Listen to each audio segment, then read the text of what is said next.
LWDG Pod Dog, the podcast that helps women train their gun dogs and become part of a supportive community. I'm Joanne Perrott, founder of the Ladies Working Dog Group, and I'm thrilled to be your host. Our online membership offers expert training, monthly courses, and live coaching sessions that empower women to become confident and skilled gun dog handlers. Join us as we share insights, advice, and stories to help you and your four-legged friend achieve your goals. So, grab your headphones, sit back, and let's get started. Hello and welcome to this week's episode of LWDG Pod Dog. Joining me this week is the lovely Alex Morgan, who is one of our LWDG Society founding members. She's been with us right from the start and also an operations manager for ACER Gun Dog Training. How are you today, Alex? I'm really well, thank you, Jo, and thank you for your time. When you contacted me about this podcast, you really opened my eyes to something that I haven't, heard about before. And then the title of this podcast is sort of like Surviving the Storm and the journey that you've gone through Immune-Mediated Hemolytic Anemia. Even I have difficulty saying it, but we'll call it IMHA through this so it's easier for everybody. But it's your journey that you've gone through with your dog in relation to this disease, isn't it? It is, and we're still in very early days. So it was just over 6 weeks ago that it all kind of kicked off and resulted, I guess, in her having a blood transfusion just over 6 weeks ago. So it's very early days. We were told that the process would be about 4 to 6 months. So we're still very much in it at the moment. So if we start right at the beginning, can you share your sort of personal experience when you first discovered your dog had IMHA? How did you notice there was something wrong? Okay, so it was nothing really specific. She'd never been poorly before. She'd never had any issues with anything at all. We're kind of a little bit naughty, and in the morning my husband gets up really early. He just leaves the door open. She comes bolting straight up the stairs and hops on the bed and goes back to sleep. And this particular Saturday, she didn't do that. She didn't come up. And my husband came back up and said she'd been a little bit sick. He said, nothing much, just a little bit sick. So I got up to clean it up.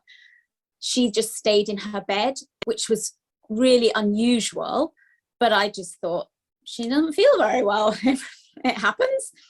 And because it was a Saturday, we spent a lot of time out in the garden. She'd had puppies last August. We had one of the puppies staying, so we were out in the garden a lot.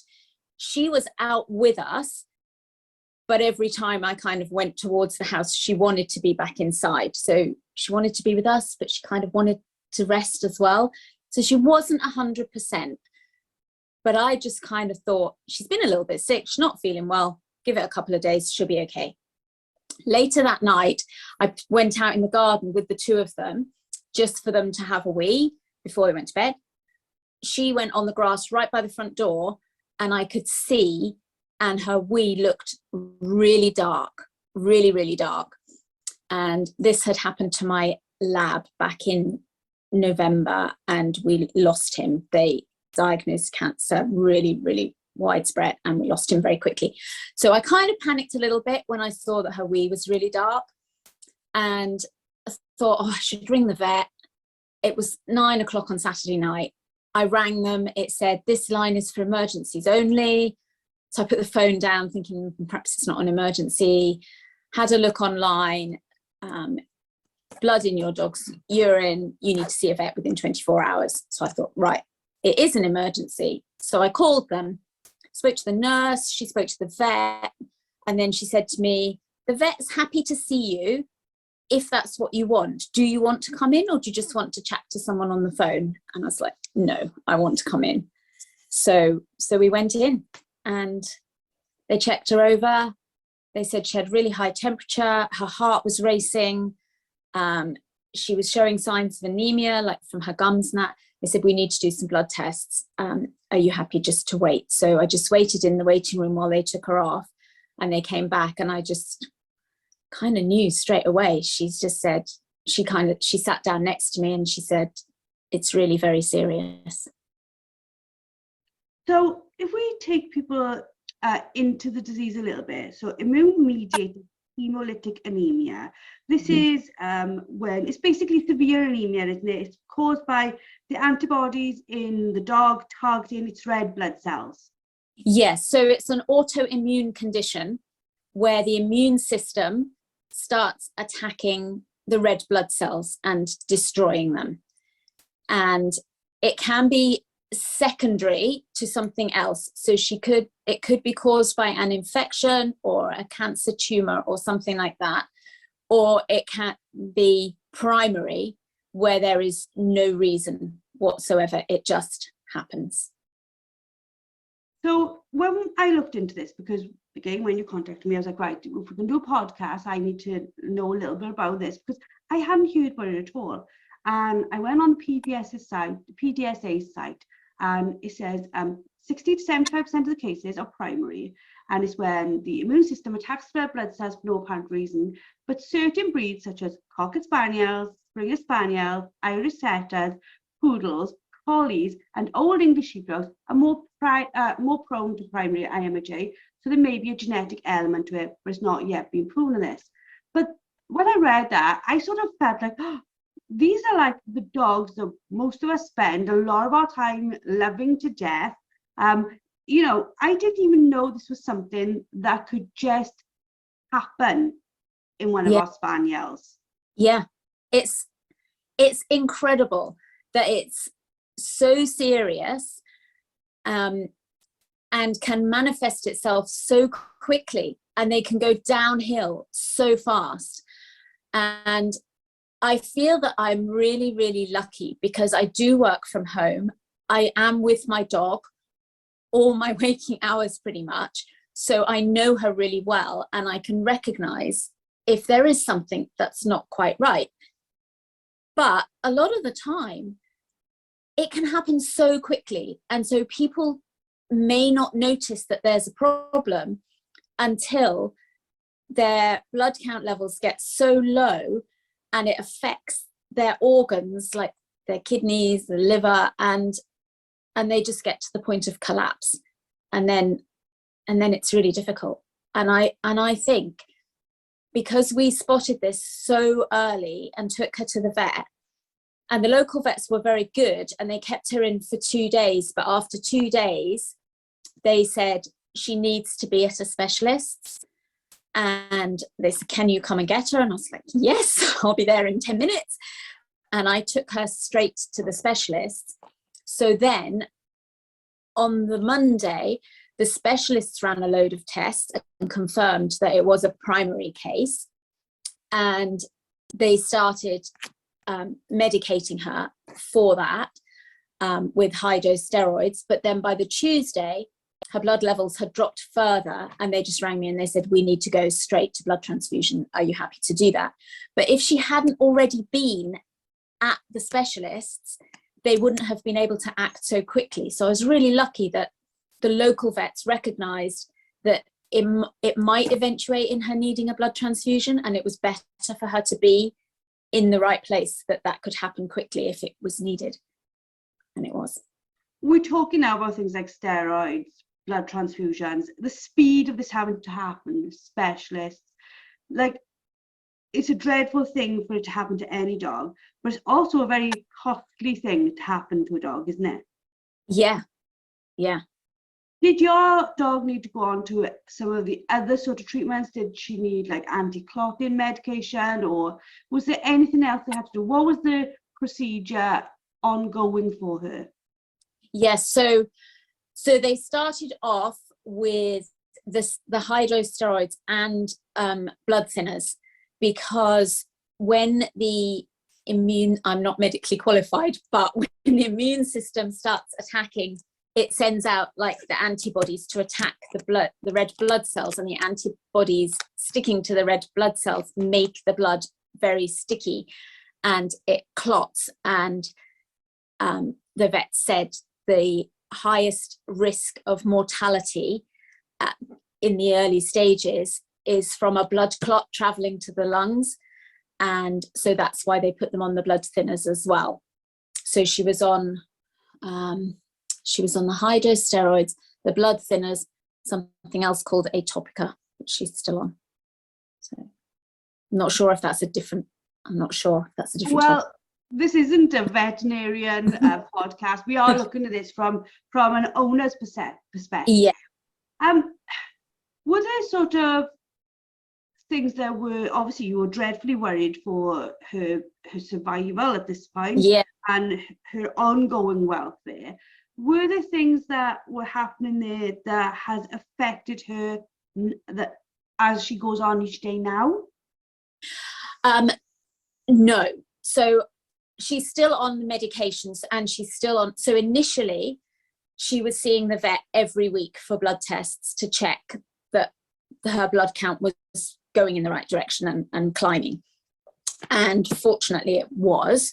And so then they reduced the high dose steroids a little bit, and we only go for blood tests once a fortnight now. So she's all heading in the right direction. It was kind of scary though when they rang me and said, she's doing well, you can come and collect her and take her home. Rather than feeling like elated, I was really worried, because I thought, well, she's in the best place at the vets. If I bring her home and I miss something or she goes downhill, what do I do? But the vet was fantastic and said, you know your dog, you know what to spot. And I suppose I spotted it in the first place. But they told me what to look out for. They told me to keep an eye on her gums, that they're not really pale, and keep an eye that she's not like really panting unnecessarily, or not unnecessarily, but unusually. So I did kind of know what to look out for, and yeah, she's doing well. And it's fantastic to hear that, because the mortality rate for this can be, if it's the onset is severe, the chances of survival are quite low, aren't they?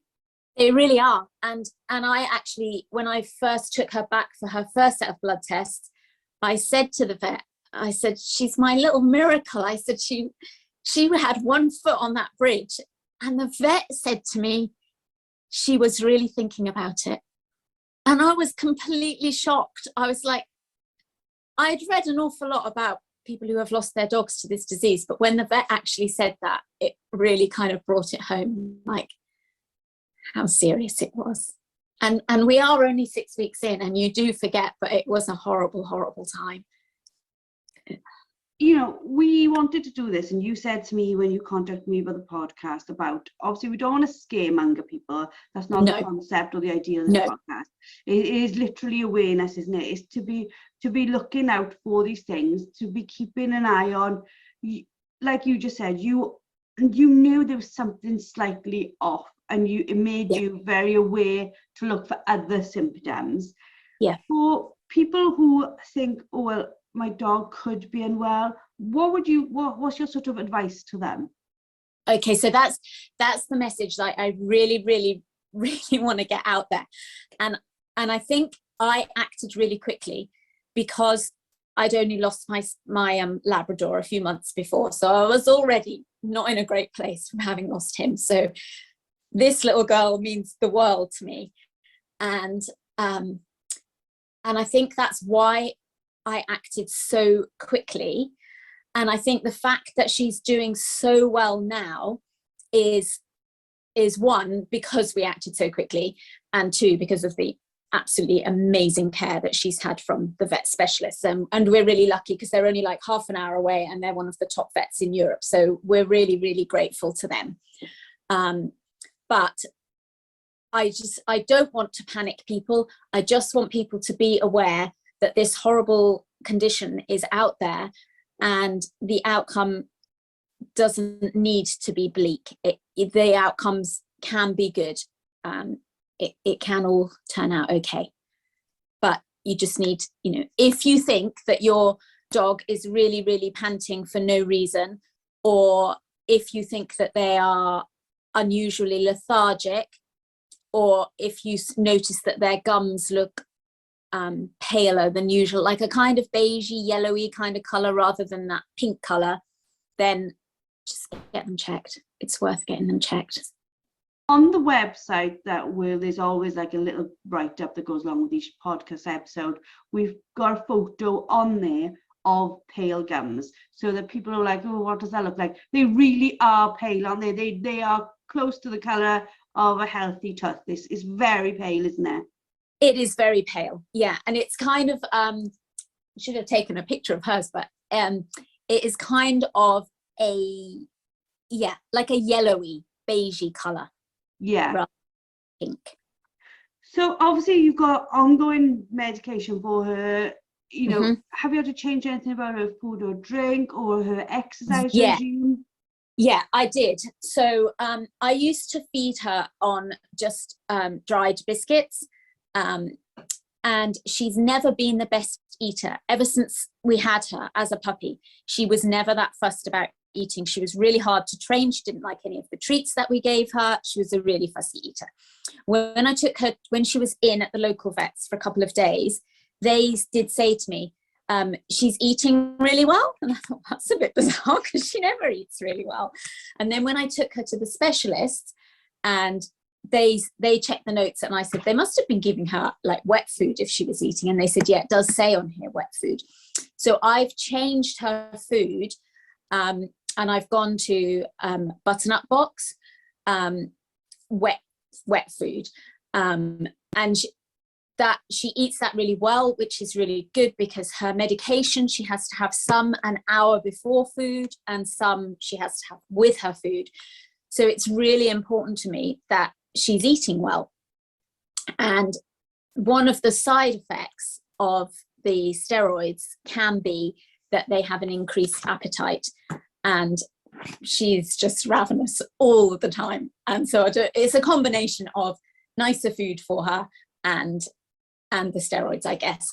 But she does eat really, really well, and it hasn't made any difference to her weight. She hasn't put on lots of weight or anything, despite the fact that she's eating more and exercising less. And has it affected your exercise, how you train, what you can do going forward?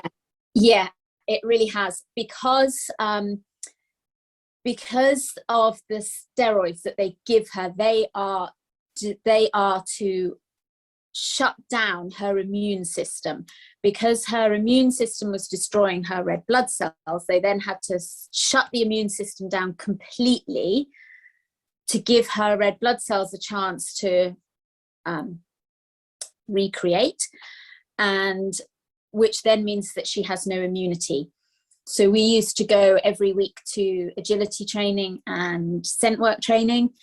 We had to stop instantly because she can't be in crowds or, you know, be around other dogs really, and she can't really go out anywhere where there's other dogs. So we've not been anywhere for about 6 weeks. We're very lucky, we have a very big garden, so she's out there, and when she started to pick up a bit, I really noticed, you know, she goes crazy for the birds and the squirrels and everything, and so she's having a lovely time in the garden. But I think it is time that she's going a little bit stir crazy now, which is a good thing.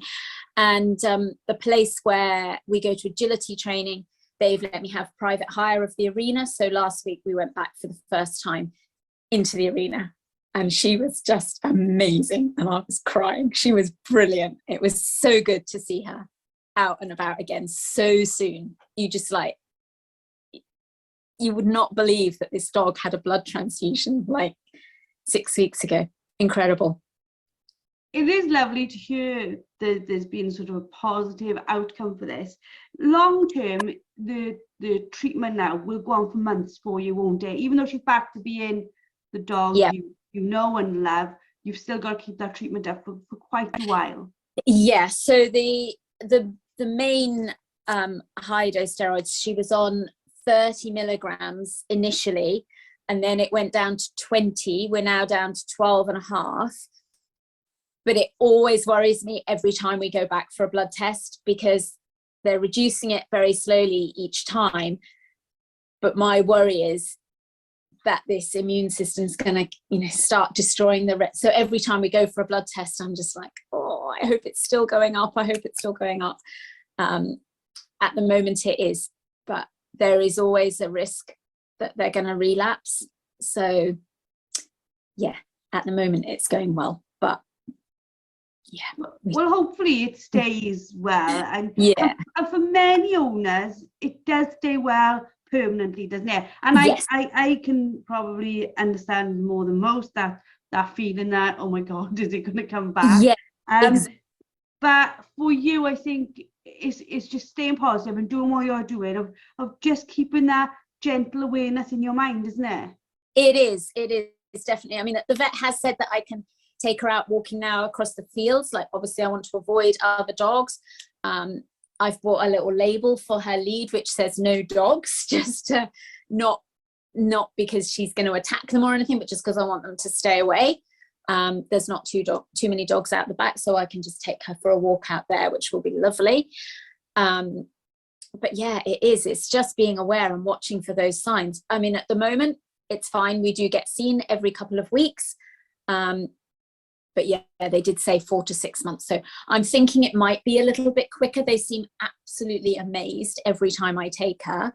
They can't really believe the progress that she's made. So it is good. But I just think it's because we got her in so quickly, because a lot of times they don't see them till they're at the point of collapse, really. I mean, I think, like, it's tragic you losing the other dog, but losing the other dog gave you the recognition when you saw her pee that something wasn't quite right. But even people listening to this now, this conversation will somewhere stick in their mind, and it will help so many people, where you're just looking and thinking, like you were first of all thinking, oh, is she just a bit poorly?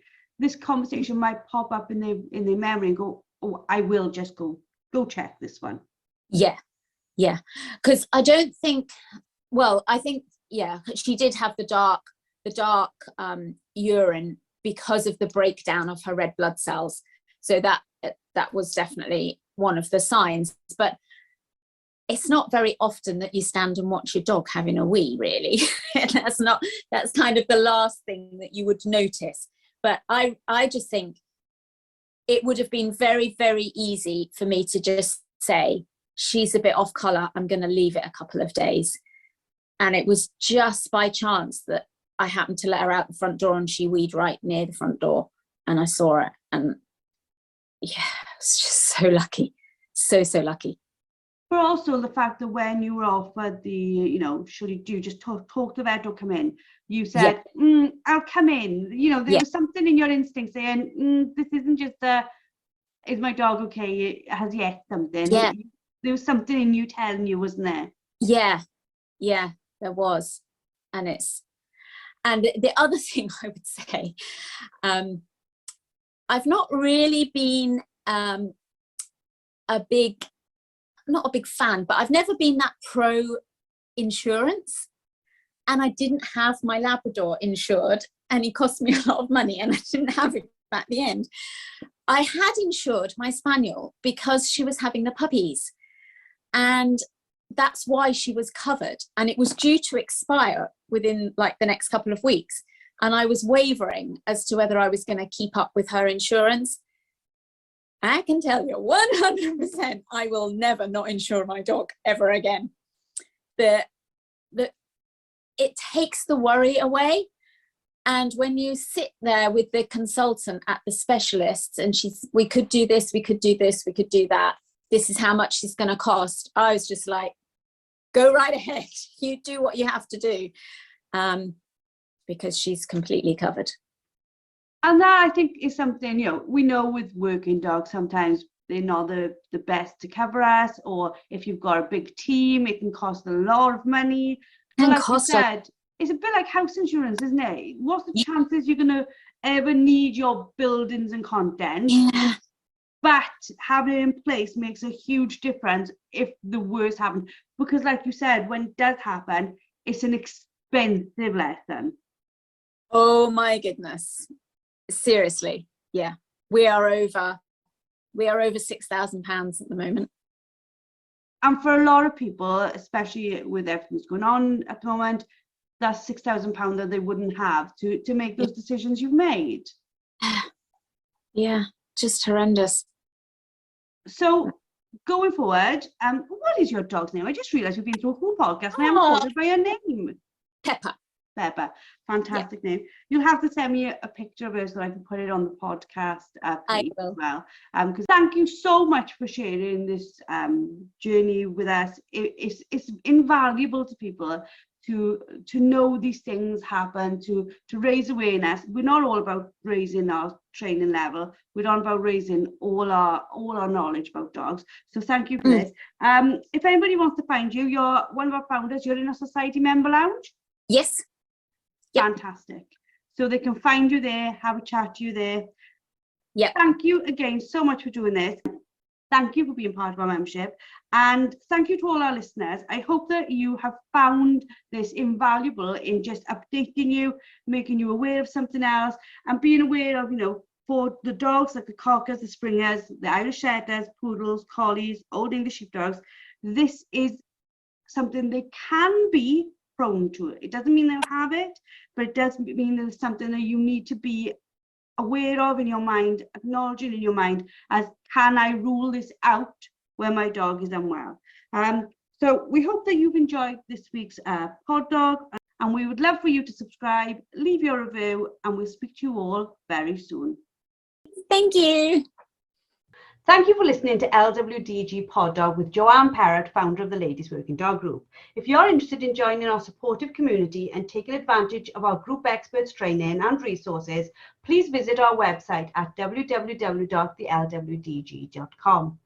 Don't forget to subscribe to the podcast and leave us a review, and we look forward to helping you and your four-legged friend thrive. Until next time, keep training, keep learning, and keep working with your beloved gun dog.